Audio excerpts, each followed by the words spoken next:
내 아니면 누가 챙겨주겠는겨? 열기만 해 고소한 참기름 참치 Lundi, mardi, selfie, vendredi, sortie, story, story. 한 그릇 뚝딱. 고소해. 이젠 바로 밥참치 동안 맛참. 랩이야? 진공팩이야? Press and seal. 랩이야? 밀폐용기야? Press and seal.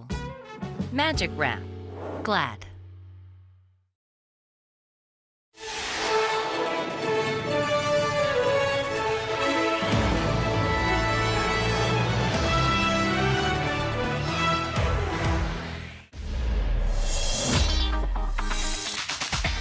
이어서 모닝와이드 3부가 방송됩니다. 알레르기, 그게 뭐가 문제야? 이 순간을 즐기는 나에게 집중해봐. 효과는 빠르고 졸음 걱정은 줄이고 알레그라와 함께 가장 나다운 순간이 계속되도록 알레그라.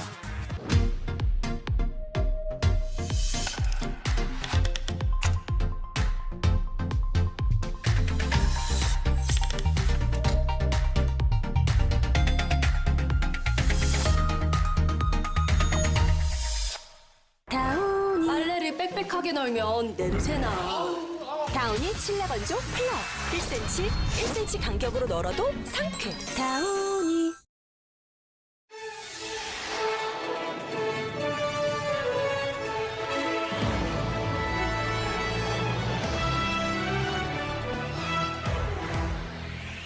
학부모 악성 민원 때문에 지난해 교사의 우울증 진단 건수는 16만 건에 달했습니다. 끝나지 않은 교권 침해, 교사들의 외침을 밀착 카메라에서 취재했습니다. 중국이 요소수 원료 수출을 통제하면서 소비자들의 불안감이 커지고 있습니다. 정부는 수급에 문제가 없다고 했지만 현장에서는 품절 현상이 이어지고 있는데요. 모르면 호구되는 경제에서 알아봤습니다. 잠시 후 뵙겠습니다.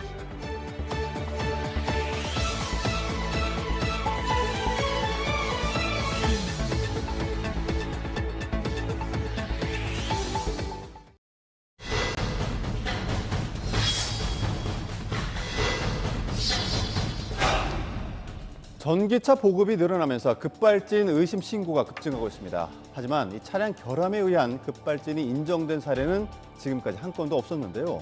사고에 대한 명확한 원인 규명 없이 계속되고 있는 전기차 급발진 의심 사고를 날에서 취재했습니다. 택시가 빠른 속도로 도로를 가로질러 신호등과 가로등을 연달아 들이받습니다. 마트를 진입하던 차량이 쌓여있는 상자에 돌진하는데요. 전기차 급발진 의심 사고입니다. 지난달 16일 전기차 급발진 의심 사고가 또다시 발생했죠. 사고 차량이 보관되어 있는 정비소를 직접 찾아가 봤는데요. 이게 바로 그 당시 사고 차량이거든요. 보시면 당시 충격이 얼마나 큰지 알 수가 있습니다.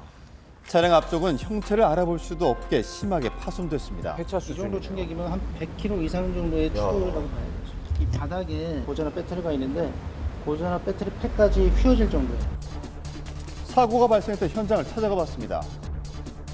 바로 이곳에서도 이 급발진 의심 사고가 발생을 했는데요. 우회전하던 차량이 갑자기 속도를 내서 바로 이곳 벽까지 추돌한 사고가 발생했습니다.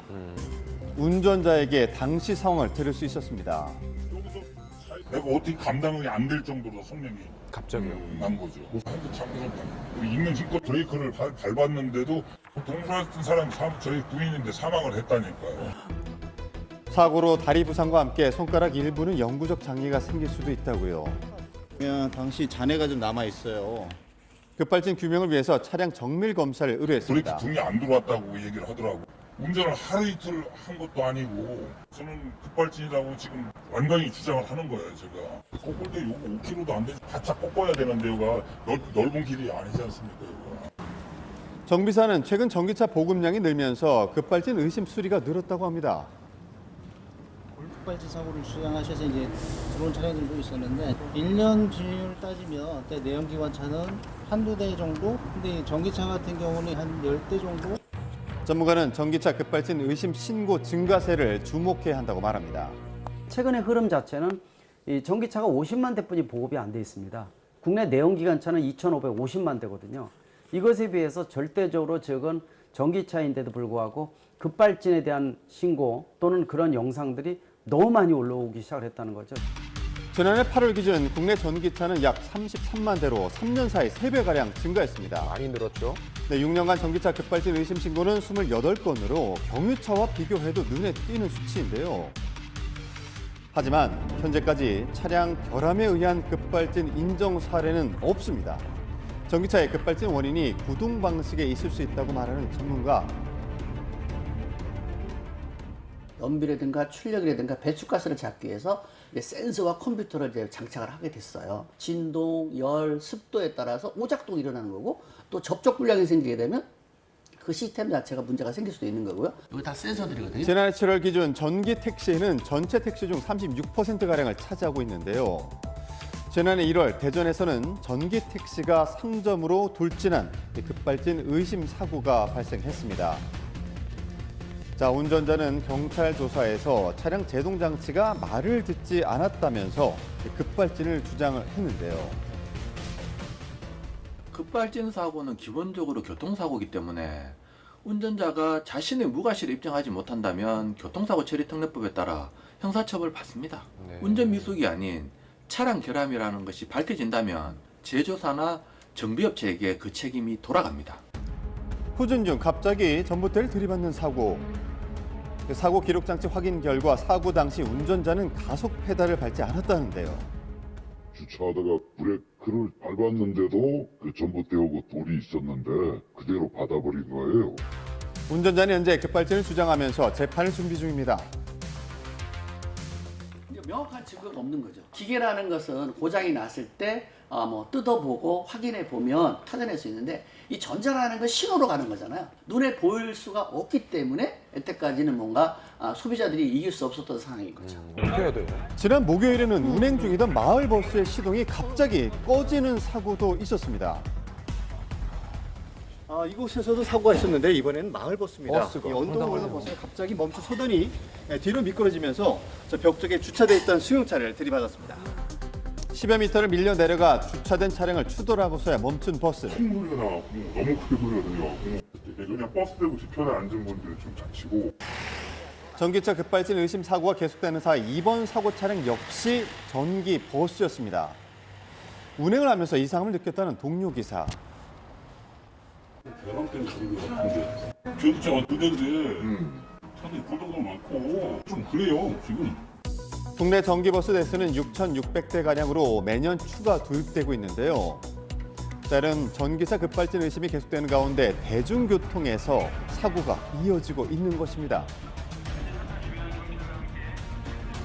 갑자기 꺼지는 건 아마도 전기자동차는 동력이 차단됐을 거예요. 배터리 쪽에 물이 들어갈 수도 있는 거고 어떤 센서가 작동 안 하면 시동을 꺼서 차가 못 가게 하는 거는 이게 그 내연기관보다 더 조건들이 많아요. 오작동 될 확률이 높다는 거죠. 그런데 현행법상 차량의 결함 증명 책임은 소비자에게 있습니다. 급발진을 명백하게 규명할 수 없는 현행제도의 보완이 필요한 것인데요. 미국과 같은 해외에서는 그 입증 책임이 소비자에게 다소 유리하게 설정되어 있습니다. 우리나라의 경우에는 입증 책임이 소비자에게 있다 보니까 전문 지식이 없는 소비자가 밝히는 게 현실적으로 곤란합니다. 어렵죠. 자동차를 직접 만든 제조사가 자신의 무과실을 입증하도록 입증 책임을 전환할 필요성이 있겠습니다.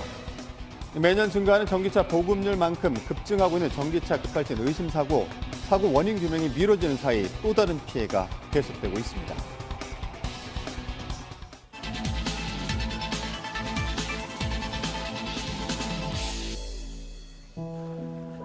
지난 7일 한 달 동안 4차례의 학부모 민원에 시달렸던 교사가 극단적인 선택을 했습니다. 여러분을 보호합니다. 여러분 자신을 보호하십시오. 슬픔과 분노에 찬 대한민국 교육의 현주소. 전국에서는 매주 집회가 열리고 있죠.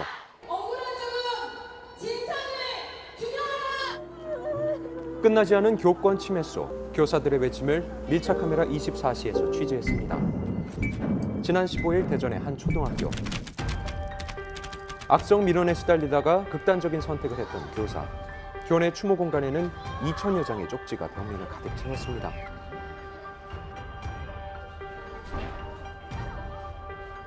이들이 연합해가지고 한 명한테 당해도 힘든데 계속 그 두 집이 계속 연속으로 계속 넣으셨을 때 너무 힘드시지 않았을까 하는 생각이 듭니다. 긴 싸움 끝에 무혐의 처분을 받았지만 결국 바뀌지 않았던 현실. 수없이 쏟아지는 과도한 민원에도 괴로움을 드러내지는 못했습니다. 그 민원을 받는다는 거에 대해서 선생님들끼리 이제 다른 선생님들하고 그거에 대해서 공유를 잘 안 하세요.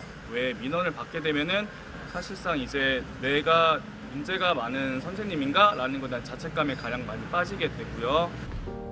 서희초 교사 사건을 접한 후 함께 집회에 참석했던 동료를 추모해야 하는 현실. 지켜주지 못했다는 자책감 때문에 힘들었다고요. 교사의 죽음을 방치 마라. 아무도 도와주지 않았어요. 선생님, 지켜드리지 못해서 죄송합니다. 학부모의 교권 침해가 2배 가까이 증가했지만 그 누구도 교사의 교권을 보호해주지는 않았습니다. 그날 오후 가을비가 추적추적 내리는 날씨에도 검은 옷을 입은 800명이 넘는 교사들과 시민들이 거리에 나왔는데요. 설동우 교육감님께서 추모사를 낭독해 주시겠습니다. 사회자가 왜 나와요? 다시 한 번 말씀드립니다. 교사를 보호하지 못했던 관계교환에 대한 분노가 터진 건데요. 교사들은 등을 돌리고 말았습니다. 여러분을 보호해야 합니다. 여러분 자신을 보호하십시오. 이날 추모제에는 유족들도 함께 참석했습니다.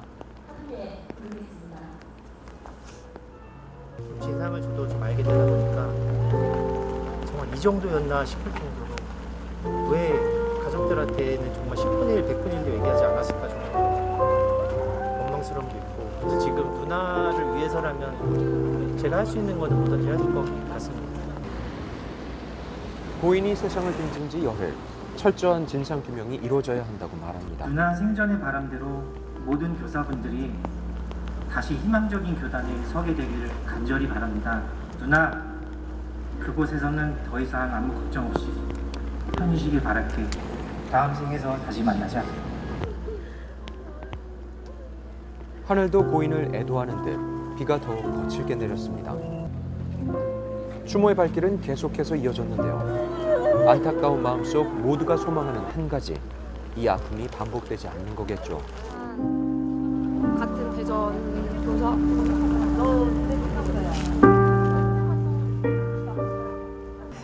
어떻게 말할 수가 없을 것 같아요. 잘 알지도 못하는 건데 그냥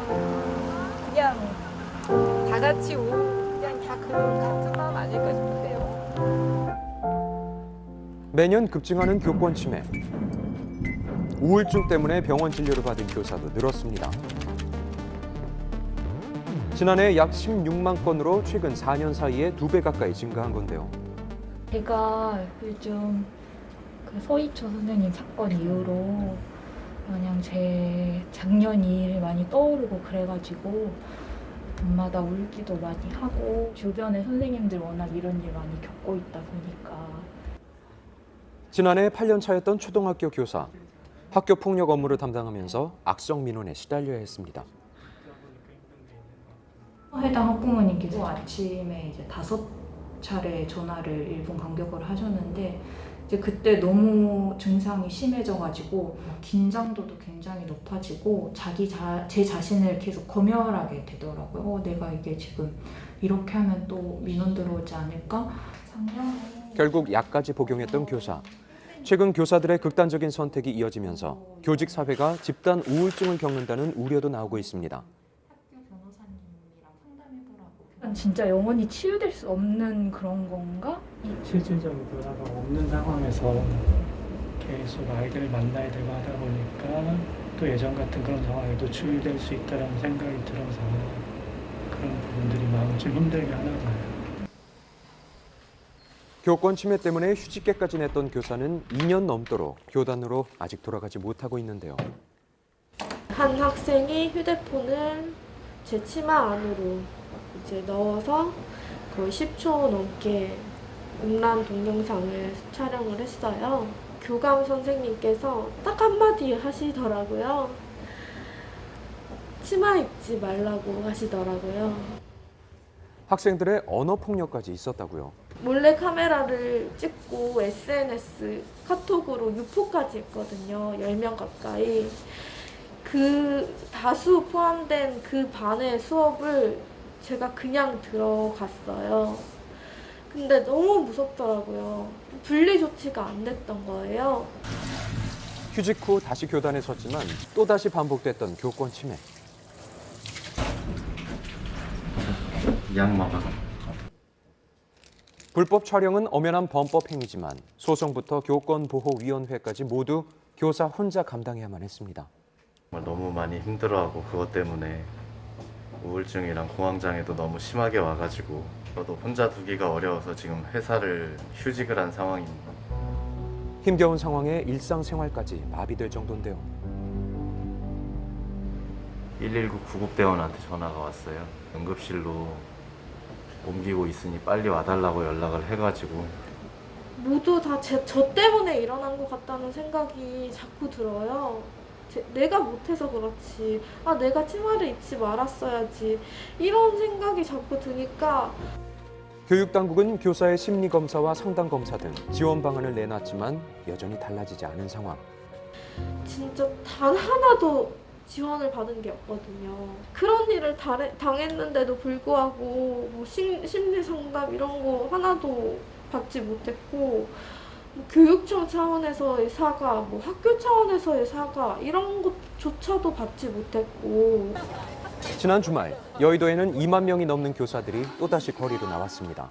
2개월 넘게 거리 집회가 이어지고 있는 건데요.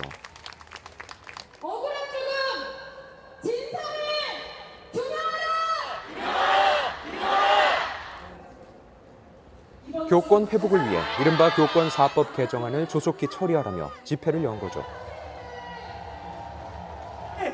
살리지 못했나요? 교사가 아프고 죽는데 그 아픔의 원인은 여전합니다. 교원의 정당한 생활지도는 아동학대로 보지 않는다는 법안이 국회에 발의됐지만 아직 상정되지는 않은 상황. 저 같은 경력이 있는 선생님도 단호하게 지도해야 될 때는 학교 교단을 떠나야 될지도 모른다는 마음으로 아이들을 지도할 때가 있거든요. 단지 지금 이 목소리는 가르치고 싶은 거예요. 그거예요. 가르치고 싶은 거예요. 끊이지 않는 교사들의 비극적인 죽음. 더 이상의 희생을 막기 위해 교사들의 외침에 귀를 기울여야 할 때입니다.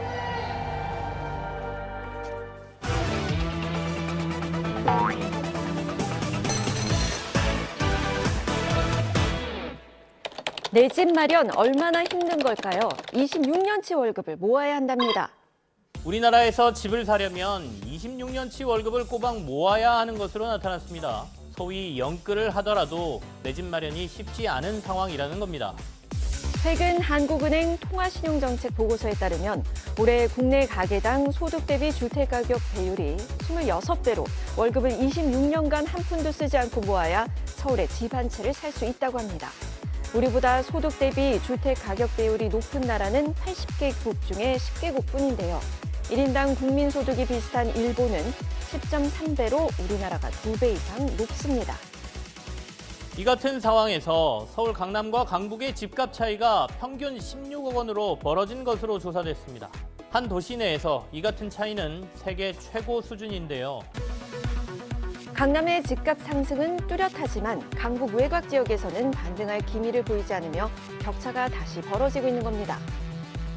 강북하고 이쪽은 제가 볼 때는 매매가가 3배, 4배 차이 나지 않나 싶어요. 강북은 이제 지역마다 거기도 틀리겠지만 보통 10억대 생각하거든요. 근데 이쪽은 지금 40억대 바라보셔야 돼요. 가계 소득 대비 높은 집값, 그리고 최근 주택 가격이 꿈출되면서 가계 대출이 급증한 것으로 나타났습니다. 원인은 지난 여름 급증한 주택담보대출. 가계부채가 늘어나게 되면은 가계에서 가처분 소득이 줄어서 사용하는 돈이 줄어들게 되겠죠. 이게 첫 번째 문제고요. 두 번째는 이제 가계부채는 경제 발전에도 큰 저해 요인이 될 수 있습니다. 이렇듯 가계대출 증가세가 계속되자 금융당국이 주택대출 조이기에 나섰지만 얼마나 효과가 있을지는 미지수입니다. 지난달만 주택담보대출이 7조 원이나 증가하면서 금융당국이 강도 높은 가계부채 관리에 나섰는데요. 특례 보금자리론이 출시 8개월 만에 중단됐고 50년 만기 주택담보대출은 40년으로 축소, 가산금리까지 적용하기로 한 겁니다. 예를 들어 소득 5천만 원인 차주가 연 4.5% 변동금리로 50년 만기 주택담보대출을 받을 때 기존에는 4억 원까지 가능했다면 이제는 3억 4천만 원으로 6천만 원이 줄어듭니다. 부동산을 매입을 하려고 해도 거의 뭐 소득 대비 대출을 하다 보니까 대출금이 그렇게 나오지를 않습니다. 그래도 희망하는 주택이나 아파트를 매입을 하려 해도 매입할 수 없는 그런 실제입니다. 은행권은 물론 금융 소비자들의 혼란이 가중되고 있는데요. DSR 산정 만기를 최대 40년으로 제한하지만 대출자의 상환 능력이 명백히 인정되는 경우에는 50년 만기 적용이 가능하다는 입장이기 때문입니다. 현재 대출자의 상환 능력을 판단하고 평가할 시스템이 없어 은행권도 대출자들도 혼란만 더 키우는 것 아니냐는 비판이 나오고 있습니다. 정책이라는 게 일관성이 있어야 이게 당사자 입장에서 대출을 받거나 계획을 할 수 있을 것 같은데 이제 좀 발표를 했다가 내용이 바뀌었다가 이러기도 하고 또 그러다 보니까 아무래도 신뢰성이 좀 떨어지게 되고 또다시 대출 옥죄기에 나선 금융당국. 과연 부동산 매수세는 한풀 꺾일 수 있을까요? 지난 2021년도 8월부터 금리가 오르기 시작해서 10번 금리가 올랐습니다. 주택 가격을 낮추는 방법은요. 금리를 올리는 방법도 있지만 주택 공급을 늘리는 게 또 우선이라고 보여집니다. 제2의 요소수 대란은 없다는데 요소수가 연일 품절입니다. 2년 전 요소수 품절 대란 다들 기억하실 겁니다. 중국이 갑자기 요소의 수출을 막으면서 화물 트럭을 비롯한 경유 차량이 직격탄을 맞았었죠. 그런데 최근 2년 전 요소수 파동이 또 재현되는 것이 아니냐는 괴담이 돌고 있습니다. 대체 어떻게 된 일일까요? 서울의 한 주유소. 곳곳에 요소수 품절을 알리는 안내문이 붙었습니다. 언제 요소수가 입고될지도 알 수 없다는데요. 경기가 들어올 물량이 없대요. 있던 재고가 다 떨어지고 물건을 납품해주는 거기에서 지금 재고가 없다니까 우리도 없는 거죠. 3일 전에 판매가 끝났죠. 그래서 아직 안 들어왔습니다. 손님들이 와서 요소수 있냐고 물어보시는데 저희가 다 떨어졌다고 아직 재고가 입고 안 됐다고 말씀드려요. 중국이 비료용 요소 수출을 금지했다는 소식이 전해지면서 국내에서 또다시 요소수 품귀 현상이 나타나고 있는 건데요. 정부는 2년 전 요소수 파동 때와는 상황이 다르다며 사재기할 필요가 없다고 진화에 나섰지만 소비자들이 체감하는 분위기는 심상치 않습니다. 대형마트도 사정은 마찬가지입니다. 판매대에 요소수를 팔던 자리가 텅 비었습니다. 내려놓기가 무섭게 팔려나가고 있는 건데요. 한 사람당 한 개씩으로 구매를 제한한다는 안내문까지 내걸었습니다. 걱정이 많이 돼요. 그때도 못 구해가지고 비싸게 거의 배 이상 가격을 주고 산 적도 있었거든요. 우연찮게 보충을 할 시기가 됐는데 이거 못 구하니까 진짜 막 짜증나더라고요. 포털 사이트에 요소수를 검색해봤더니 대부분 일시 품절로 표기돼 있습니다. 요소수를 판매하는 업체들은 최근 판매 가격도 인상했는데요. 주문이 폭증해 잠시 배송을 중단한다는 공지를 올린 업체도 있습니다. 상황이 이렇다 보니 매일 요소수를 채워 넣어야 하는 화물차 운전자들의 걱정이 커지고 있는데요. 일주일에 한 2통? 하루에 한 350kg 정도 뛰어요. 오른 것도 오른 거지만 살 수가 없어요.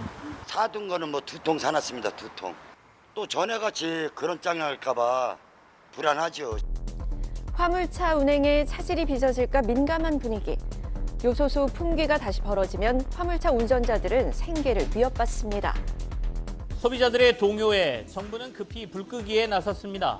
중국 일부 업체가 비료용 요소 수출을 줄이고 있을 뿐 중국에서 차량용 요소를 수입하는 건 아무 문제가 없으며 이미 5개월가량의 요소수 재고가 확보돼 있다는 겁니다.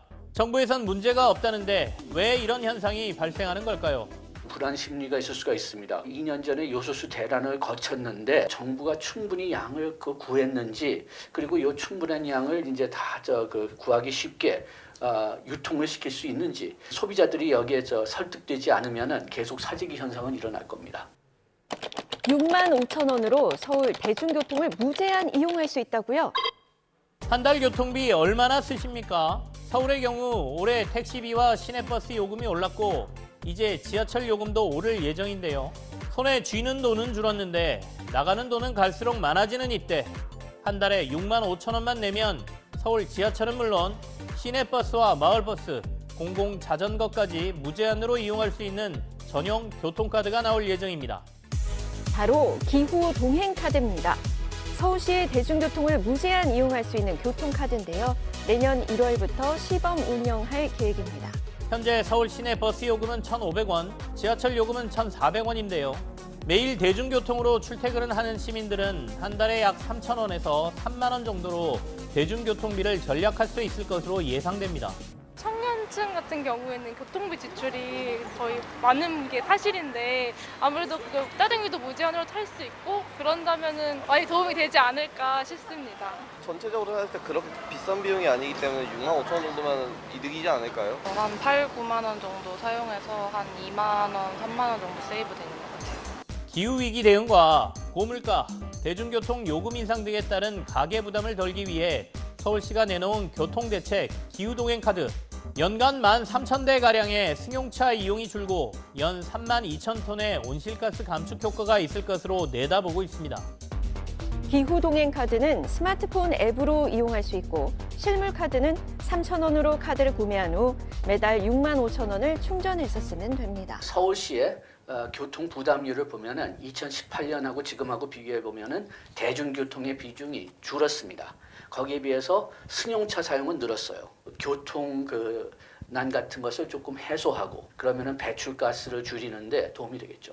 무제한 교통카드는 독일과 프랑스 등 세계 여러 선진국에서도 도입돼 시행 중인 대중교통 이용률 제고 정책입니다. 국제유가 상승이 계속되고 있는 데다 전 세계적으로 폭염이나 폭우, 가뭄 등 기후위기 징후가 나타나면서 세계 여러 국가도 대중교통 이용을 높이는 데 집중하고 있는 겁니다. 독일은 5월부터 한 달에 49유로, 우리나라 돈으로 약 7만 원 정도인 도이칠란드 티켓을 판매하고 있는데요. 판매 첫날 300만 명이 넘는 사람들이 티켓 구매에 나서면서 서버가 다운될 정도로 큰 인기를 끌었습니다. 인기가 엄청나요. 베를린 같은 경우 49유로 티켓 아닌 경우 한 1회 이용권이 막 3.3유로, 3.5유로 하는데 한 달 한 100유로가 이제 내외예요. 2분의 1배 가격으로 이제 할 수 있으니까 사람들이 다 만족을 하고 그렇기 때문에 사람들이 대부분 다 사려고 하고 있어요. 서울시가 내놓은 교통 대책, 기후 위기와 교통난에 어떤 변화를 가져올지 주목됩니다.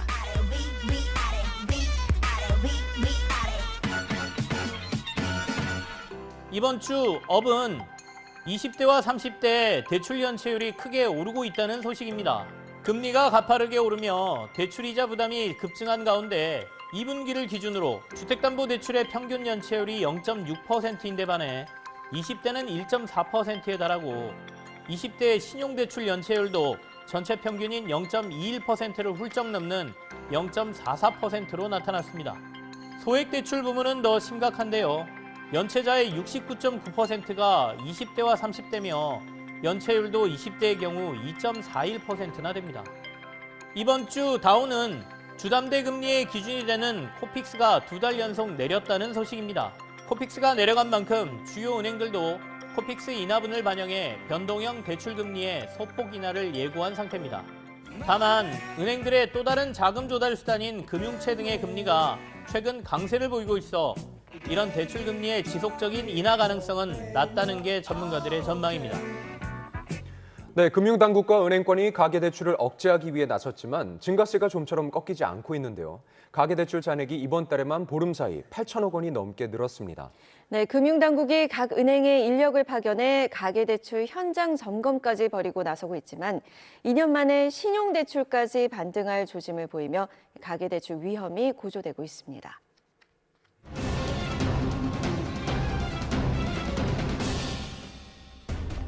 중국 공안이 문을 열고 남성들을 검거합니다. 공공기관을 사칭해 약 30억 원의 피해를 일으킨 건데요. 빅데이터로 이것을 검색하자 5년간 피해액은 약 2조 원, 지난해 5천억 원, 2만여 건의 피해가 발생. 그중 단 30%만 피해 구제가 진행 중인 보이스 피싱입니다. 경찰에 검거되는 남성을 보자 갑자기 달려드는 사람들, 보이스 피싱 피해자들이었습니다. 빅데이터로 알아본 보이스 피싱, 추석, 우편물, 조직 범죄 등의 단어가 등장합니다. 보이스 피싱 일당의 총책이었던 남성, 분노한 피해자들이 남성을 향해 달려들었습니다. 피눈물이 났습니다, 진짜. 너무 화가 나고 너무 바보같이 살았나 싶기도 하고.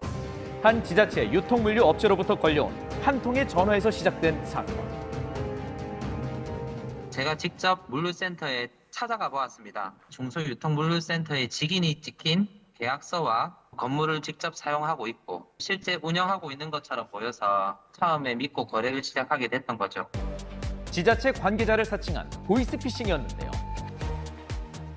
그 범죄자들이 대낮에도 그걸 사용하면서 범죄 행각을 벌일 수 있었는지에 대해서 지금도 이해가 가지 않는 부분이 너무 많습니다. 농수산물을 납품받고 돌연 사라진 피의자. 전국 피해액만 약 30억 원. 피해자들은 물류센터 차량을 역추적해 피의자를 찾을 수 있었습니다. 빼돌린 물품들을 경기도 용인의 한 냉동창고에 보관했는데요. 이제 사기범죄잖아요. 사기범죄는 재수적 몰수, 태산 범죄가 아니라고. 농수산물을 납품했던 이들을 표적으로 삼았던 보이스피싱. 현금이 아닌 농수산물이었기에 단순 사기로 취급되었습니다. 피해 보상 조치도 어려운 상황. 피해 금액을 더 이상 복구하기도 어렵고 경찰서에 가도 법원에 가도 누군가를 붙잡고 항상 이야기를 해도 당장 아무것도 해줄 수 있는 게 없다 보니까 이런 이제 범죄는 계속 또 진화하고 새로운 시나리오, 상황에 맞게 계속 업데이트돼 가는 것이죠. 이런 이제 범죄 수법에 대해서 뭐 경찰이나 정부 기관이 선제적 조치를 취하는 것은 정말 쉽지 않습니다. 그러나 발생된 사건을 중심으로 관련된 부서, 특히 경찰이라든지 또는 정보통신 관련 부서 이런 기관들이 협업을 해서 신속하게 조치를 취하는 것은 상당히 필요하고요. 경주의 한 아파트. 구제 중일 때 문이나 우편함에 붙여두는 우편물 도착 안내서를 위조해 보이스피싱을 시도한 사건도 있었습니다. 피해자가 예상하지 못한 방법으로 시도.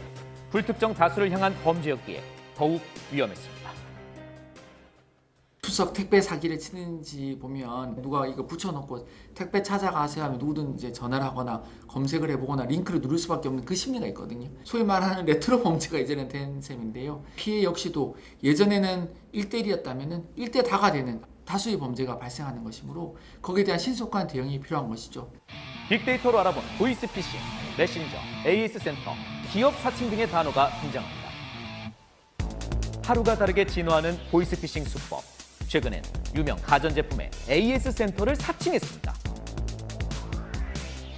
무선 청소기 제품이 고장이 났고요. 그래서 업체명을 검색을 했죠. 브랜드명이 나오고 공식 AS 센터, 24시 AS 센터 이런 식으로 되어 있길래 저는 다 그 브랜드에서 운영하는 정규 채널인 줄 이제 알고 들어간 게 된 거죠. 추석 이벤트로 맛교환을 해준다며 보증금을 요구했는데요. 알고 보니 사칭 계정이었습니다. 지금 무상으로 이제 새 제품으로 교환해주는 행사를 하고 있는데 물류센터 측으로 입금을 하면 된다 라면서 이제 거기에 나와 있는 이제 주문서를 작성을 한 다음에 송금을 하게 된 거죠. 공식 계정에는 인증 마크가 있지만 이곳은 없습니다. 아직도 버젓이 운영되고 있어서 주의하셔야겠어요. 제가 입금을 갖다가 잘못하는 바람에 보증금이 커졌다, 뭐 오류가 발생했기 때문에 오류 회복을 하려면 10만 500원을 다시 입금하라는 신호부터 시작해서 이제 10만 원, 20만 원이 되고 그게 이제 계속 불려가면서 1,200만 원까지. 어떻게 그렇게 되죠? 보증금 결제 시 오류가 났다며 계속해서 돈을 요구하기도 했습니다. 메신저 법인 측에다가 신고하기로 접수를 해놓은 상황인데 메신저 업체 측에서는 선조치는 할 수 없다라는 말만 계속 하시니까 사실 답답하기도 하고. 보이스피싱 피해액 중 약 70%는 메신저를 통해 발생했는데요. 2030 세대의 피해가 컸습니다. 또 SNS 계정을 운영한 회사 입장에서는 이 비즈니스이기 때문에 쉽게 접근해서 잘 만들고 또 많이 만들어야 이게 또 활성화되거든요. 일반인들이 그걸 구별해내기는 쉽지 않죠. 모바일 접속할 때 그 디테일하게 이게 뭐 진짜 그 회사의 것인지 그 구별해낼 능력은 사실 없다고 봐야 됩니다. 빅데이터로 알아본 보이스피싱, 저금리 대출, 저인망식 범죄, 사기 예방 통합 시스템 등의 단어가 등장합니다. 지난 7일 부산 해운대구의 한 골목. 경찰이 조심스럽게 한 여성을 뒤쫓아갑니다. 무슨 번호를 받으러 오신 거예요? 저보고 알바를 하겠느냐고 이러더라고요. 그래서 저는 뭐 돈이 필요하니까 하겠다고. 여성은 저금리 대출을 미끼로 피해자를 유인한 보이스피싱 조직의 수거책이었습니다. 사기 미수 혐의로 현행범 체포합니다. 경기도 군포시 한 남성이 배낭을 맨 남성에게 봉투를 건넵니다. 그런데 잠시 후 같은 곳에서 다시 나타난 남성이 검거되는데요. 악성 어플을 통해 은행을 사칭한 남성, 저금리 대출로 피해자를 유인한 건데요. 두 번째 속일 때는 기존 대출이 있으면서도 다시 다른 은행에서 대출 받는 거는 금융법 위반이다. 금융법을 위반한 거기 때문에 반드시 기존 대출금을 더 상환해야 된다. 똑같은 말로도 속였던 거예요. 추가 범행을 위해 피해자를 다시 찾았다가 경찰에게 덜미가 잡혔습니다. 전문가는 진화하는 보이스피싱 피해를 막기 위해서 실효성 있는 적극적인 대안이 필요하다고 말합니다. 싱가포르나 영국 같은 곳은 사기를 통합 대응하는 통합 대응 센터를 다 만들고 있습니다. 보다 선제적으로 실시간으로 대응해서 이런 계정들을 바로바로 차단해 줄 수 있는 그런 대응 기관과 법적 근거가 필요한데 다중식 사기 피해 방지법, 그리고 사기 방지 기본법, 디지털 사기 방지 기본법, 우리나라는 아직 이런 법률이 없습니다. 올해 상반기 보이스피싱 피해 예상 금액은 약 1,200억 원. 새로운 범죄 예방 대책이 필요한 시점입니다.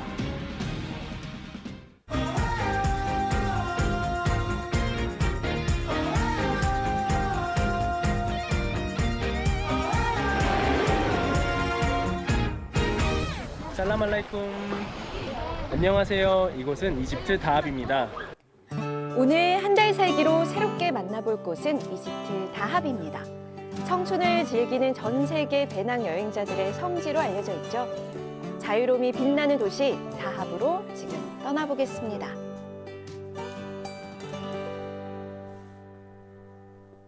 다합에서 집을 구하실 때는 첫 번째는 일가든입니다. 바다를 끼고 바로 앞쪽에 숙소들이 몰려 있어서 눈 뜨면 바로 바다 뷰가 보이는 숙소들이 많습니다. 하지만 바람이 세고 가격대가 비싸다는 단점이 있습니다. 그리고 두 번째로는 라이트하우스 지역이 있는데요. 앞바다가 있어서 스노클이나 수영을 할 때 가장 빠르게 갈 수 있는 곳이고요. 쉐어하우스나 레스토랑 등이 몰려 있어서 다합 내 가장 번화한 지역이라고 생각하실 수가 있습니다. 마지막으로는 아살라 지역이 있는데요. 가격이 가장 저렴한 장점을 가지고 있지만 시장 쪽과 가까워서 바다에서는 조금 먼 단점을 가지고 있습니다. 그날 오후 진성 씨가 트럭에 무언가를 잔뜩 싣고 다합 바다로 나섰는데요. 이국적인 풍경을 지나 도착한 곳. 블루홀 다이빙 포인트입니다. 블루홀은 바다에 생긴 거대한 싱크홀로 주변보다 짙은 푸른색을 띠는데요. 다합 블루홀의 깊이는 약 130m. 세계 다이버들의 성지로도 유명한 곳이랍니다. 진성 씨도 본격적인 다이빙을 준비합니다. 언제 봐도 신비로운 풍경. 다합은 세계에서 가장 저렴한 비용으로 다이빙을 배울 수 있는 곳인데요. 멋지네요. 다합에서 다이빙 입문 과정이라고 할 수 있는 오픈워터 과정과 어드밴스 과정의 수강 비용은 1인 약 400에서 450달러. 다이빙 자격 과정을 완료한 다이버들이 본격적으로 즐기는 펀다이빙은 약 25달러로 한국과 비교해서 약 2분의 1 가격에 다이빙을 할 수 있습니다. 다이빙의 또 다른 종류인 프리다이빙. 프리다이빙은 공기통을 착용하지 않고 한 번의 호흡으로 더 깊은 수심에 도달하는 것을 목표로 하는 스포츠입니다.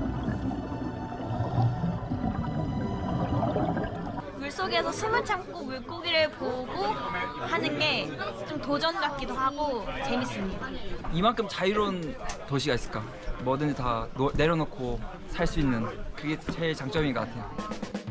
청춘과 자유, 그리고 바다의 만남, 다합의 가장 큰 매력이겠죠?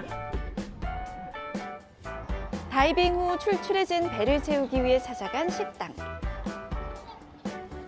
길거리 노점에서 시작해서 이제는 다합의 대표 맛집이 된 곳이란데요. 과연 이곳의 최고 인기 음식은 뭘까요? 저 몰라요? 우리 여행 갈 때도 결혼식 갈 때도 이 머리도 내가 해줬잖아요. 당신은 이미 글램팜을 만난 적 있다. 미용실에선 원래 글램팜 써요. 글램팜 집에서도 봐요. 오 마이 갓. 진짜는 지금부터야. 끝내 이기고야만은 K전투력. 넘볼 수 없는 K협동력. 다시 한번 우리가 나설 시간. 팀 라우킹 신작 콜 오브 드래곤스. 이곳은 이집트 다합입니다. 여기는 팔라펠로 유명한 집인데요. 팔라펠은 병아리 콩을 갈아서 둥글게 빚어서 튀긴 중동의 음식입니다. 비건 요리로도 유명한 팔라펠. 이곳에선 주로 샌드위치의 속재료로 넣어 먹는답니다. 푸짐하죠. 병아리 콩 튀김이랑 샐러드 그리고 감자튀김 그리고 가지 이런 게 붙여서 들어가 있습니다. 다양한 재료로 속을 꽉 채운 팔라펠 샌드위치. 맛은 어떨까요? 팔라펠이 굉장히 고소하고 고기의 식감이 나요. 양이 정말 많아서 하나만 먹어도 배가 든든합니다. 다합의 생활 물가도 알아보겠습니다. 이집트에서 주로 먹는 포샤리에 이런 작은 마카로니 같은 면들을 사용하는데요. 마카로니 한 봉지 하나에 11파운드. 다합 현지인들이 가장 좋아하는 차라고 할 수 있습니다. 홍차 맛이 나는데 하나로 8,900원 정도면 살 수 있습니다. 그리고 이쪽은 이집트의 명물이라고 하면 이 대추야자를 들 수가 있는데요. 이집트 오시면 꼭 한번 드셔보셔야 되는 대추야자입니다. 과일이 들어오고 있네요.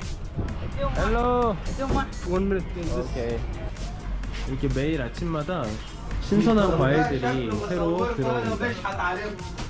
아프리카 이집트의 과일 가게 구경 한번 해볼까요? 크기부터 남다른 라임과 잘 숙성된 멜론, 석류도 보이네요. 그리고 다합에서 가장 제철인 망고, 아주 달큰한 향이 나는데요. 국내에선 보기 힘든 슈가애플, 달콤한 맛으로 인기가 많은 과일이랍니다. 해가 뉘엿해질 시간. 특별한 시간을 보내기 위해 베두인 카페를 찾았습니다. 유목민인 베두인이 운영하는 곳으로 모닥불을 피우고 사람들과 사막을 즐기는 곳인데요. 그리고 이곳의 하이라이트인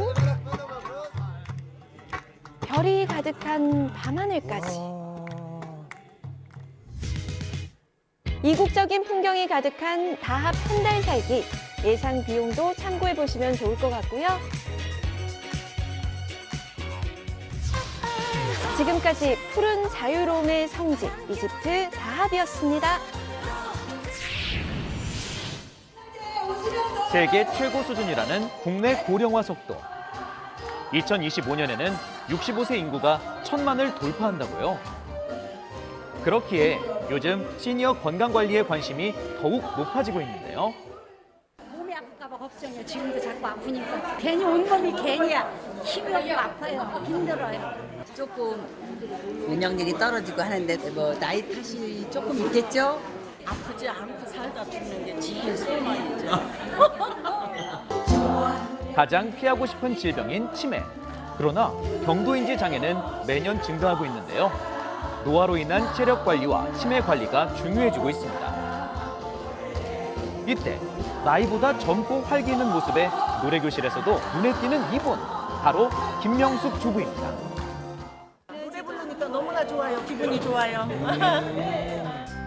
그날 오후 명숙 씨의 집. 나이가 들수록 건강을 신경 쓰지만 가끔씩 진이 빠지고 기운이 나지 않아 힘이 든다고요.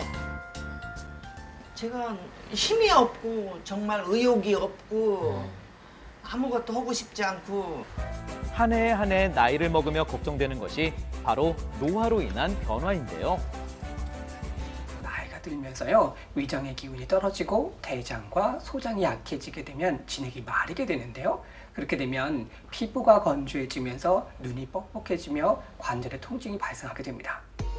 진액은 우리 몸속에 혈액보다 2배 정도 많다는데요. 진액은 눈물, 콧물, 침, 땀과 같이 바깥으로 노폐물을 배출하는 기능도 가지고 있고 척수액, 뇌수, 골수, 또 관절액들과 같이 많은 영양물질을 함유하고 있어서 우리 몸을 윤택하게 하고 근육과 피부를 길러주는 역할도 하게 됩니다. 적은 양이라도 매일 단백질과 칼슘, 식이섬유를 챙겨 먹으려고 노력하는데요. 명숙 씨 부부가 건강 관리를 위해서 챙기는 것이 또 있다고요. 저희 건강의 비결이에요. 바로 연년익수 블로단입니다. 연년익수 블로단을 동의보감에서 살펴보면 예부터 나이가 들어 기력이 약해졌을 때 기력을 회복하고 노화를 예방하며 몸을 더 튼튼하게 한다고 소개되어 있습니다. 연년익수 블로단이라고 하는 것은 말 그대로 노년의 질병을 예방하고 건강하게 오래 살 수 있도록 처방된 것으로서요. 기혈이 부족해지면 몸이 허약해지고 약해질 수 있는데 이럴 때 기운을 보충해서 건강하게 지낼 수 있도록 도와주는 처방이라고 할 수 있겠습니다. 연년익수 블로단의 전통 원료로는 복령, 숙지황, 천문동, 맹문동 등이 있는데요. 그중에서 백복령은 가래를 사귀는 효능이 뛰어나고 부종을 가라앉히며 소화를 돕고 면역력을 높여줍니다. 또 맹문동은 진액을 채워주며 이뇨작용에 좋고 혈당 수치를 낮춰 당뇨 예방과 개선에 도움을 준다고요. 그렇기에 기력 회복과 노화 예방에 도움이 됩니다. 그때 남편 대훈 씨가 무언가를 한참 찾고 있는데요. 아니, 지금 뭐 하세요? 여보 리모컨 어디 있어? 리모컨이요? 뭐야 리모컨 찾아요? 아 여기 있네. 아유 바로 옆에다 잘 두고서 찾는 것 봐. 깜빡하면 될 수 있지. 나이 먹으면 다 그래. 아, 젊었을 때는 안 그랬어요? 예. 젊었을 때 안 그랬지. 최근 들어 알고 있는 단어가 생각이 안 나거나 깜빡깜빡하는 경우가 종종 있다고요. 보건복지부에 따르면 지난해 65세 이상 치매 환자 수는 10%를 넘어서며 급증하고 있는데요. 홍삼은 기억력 개선과 치매 예방에 도움을 준다고 합니다. 특히 홍삼은 신경세포의 손상을 일으키는 여러 물질로부터 신경세포의 손상을 방어하고 줄기뇌세포의 생성을 촉진합니다. 학습과 기억력에 중요한 신경전달 물질의 농도를 증가시키고 산화적 손상으로부터 뇌신경을 보호하는 것은 물론 신경세포의 신경돌기 길이와 수를 증가시킨 것으로 알려져 있습니다. 물을 자주 마시고 일교차를 대비한 옷차림과 무리하지 않고 매일 적절한 운동을 하는 것도 치매 예방과 건강관리에 중요하다고요. 이렇게 해서 안 아프고 우리 가족들, 우리 남편하고 저하고 건강하게 살고 싶어요. 건강한 생활 습관과 관리로 행복한 시니어 생활을 응원합니다.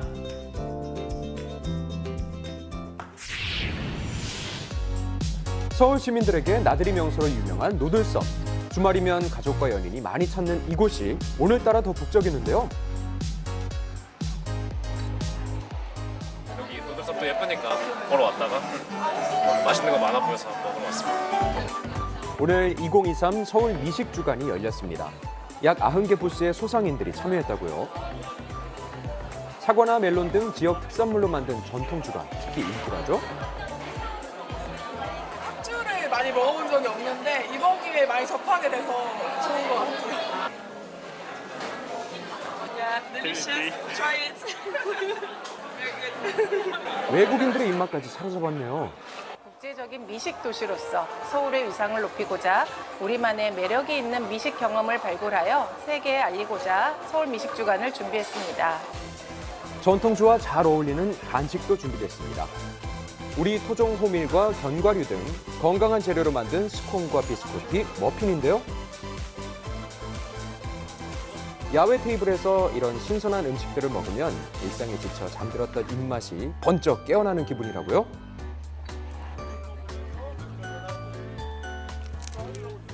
좋은 재료를 엄선해서 맛있게 직접 조리하시고 설명도 자세하게 해주셔가지고 먹어보고 너무 맛있어서.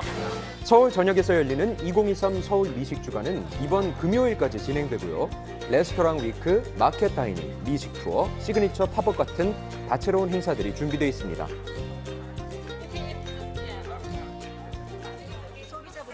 건강하고 신선한 걸 드릴 수 있어서 이렇게 이야기하면서 하는 시장이 있는 게 저희한테 너무 즐거운 거죠. 미식의 도시에서 일주일 동안 이어지는 맛의 축제. 입맛 따라 함께 떠나보시죠.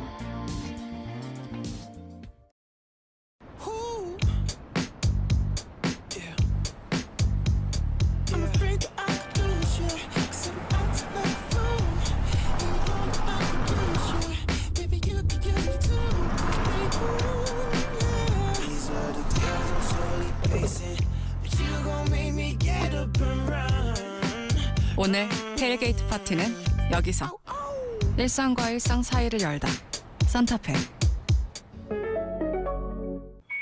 엄마, 얼음! 아이스크림? 우와, 아이스크림. 아이스크림. 와, 얼음나무다. 국내 최초 얼음 정수기. 특허받은 얼음이니까. 엄마, 얼음 엄청나. 얼음 정수기는 정원 아이스 아이스트리. 우와, 미쳤다. 와, 미쳤다. 에, 차이. 뭐야? 와, 뭐야? 에, 차이. 찰랑거림의 차이. 하트 브러쉬. 하트 브러쉬. 금금금 삼삼 금금금 삼삼 건강하게 금산인삼 우리에게 금산인삼 금금금 삼삼 활력 충전 금산인삼 금산인삼으로 대한민국을 건강하고 활력 있게 금산인삼. 다 소화할 수 있냐고요? 다졌으니까. 단백질 끝. 탄수화물 소화 싹. 지방 한 번에 딱. 빈틈없는 3단 맞춤 소화. 소화 다 됐어. 다제스 한림제약. 오늘 촬영 이 구도로 갈게요. 이번엔 이 구도로 갈게요. 아니, 저는 이 구도로 갈게요. 비주얼 폼 미쳤다. 구도로 폼 미쳤다. 매장에서 구도로 하세요. 다운이. 여름에 옷이 땀에 젖으면 땀 냄새를 의식하게 되죠. 뉴 다운이 시트러스 앤 버베나. 시트러스로 땀 냄새를 날리고 샤워한 듯한 상쾌한 맛. 땀에 젖어도 향기만 오래. 다운이. 어떤 아름다움을 원하세요? 내면? 외면? 안에서 밖을 만드는 뷰티 밸런스. 뷰티 바이스 비비랩. 당신에겐 비비랩이 있나요? 저 몰라요? 우리 여행 갈 때도 결혼식 갈 때도 이 머리도 내가 해줬잖아요. 당신은 이미 글램팜을 만난 적 있다. 미용실에선 원래 글램팜 써요. 글램팜 집에서도 봐요. 오늘 새벽까지 일부 지역에 소나기가 내렸는데요. 네. 낮부터 다시 대기가 불안정해지면서 동쪽 지방을 중심으로 기습적인 소나기가 계속되겠습니다. 네.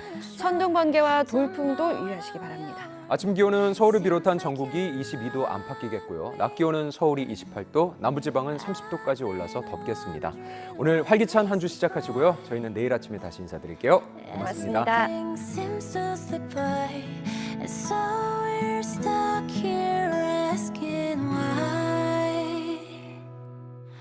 If I could be